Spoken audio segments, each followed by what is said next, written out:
আসসালামু আলাইকুম। আমি আজসল অভিজাতি চ্যানেলে আপনাদেরকে স্বাগত জানাচ্ছি। আমরা এই চ্যানেলের মাধ্যমে বিভিন্ন দেশের ভিসা প্রসেস সংক্রান্ত তথ্য দিয়ে থাকি। আপনারা জানেন যে আমরা দীর্ঘদিন ধরে অস্ট্রেলিয়া, নিউজিল্যান্ড নিয়ে কাজ করে থাকি এবং সেখানে হচ্ছে যে বিভিন্ন প্রতিকূলতার ভিতরেও আমরা হচ্ছে যে ফাইল প্রসেস করতে পারছি। এটাই হচ্ছে সবচেয়ে স্বস্তির কথা।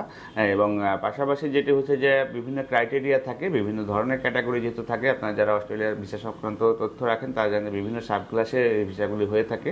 আমরা শুধুমাত্র এই কথাটাই বলে থাকি যে আপনাকে সেখানে এন্ট্রি করিয়ে কাজের যে ব্যবস্থা সেটি আমরা করে দিব। এবং পাশাপাশি হচ্ছে যে যেহেতু ভিসার ক্যাটাগরিগুলি চেঞ্জ হয় এবং বিভিন্ন প্রসেস অবলম্বন করা হয়, সুতরাং এগুলা বিস্তারিত তথ্য জানার জন্য আমাদের স্কুলে দেখানো নাম্বারগুলোতে ফোন দিতে পারেন অথবা সরাসরি আমাদের অফিসে এসে ভালোভাবে জেনে নিতে পারেন। ভালো থাকবেন, সুস্থ থাকবেন। আল্লাহ হাফেজ। আসসালামু আলাইকুম।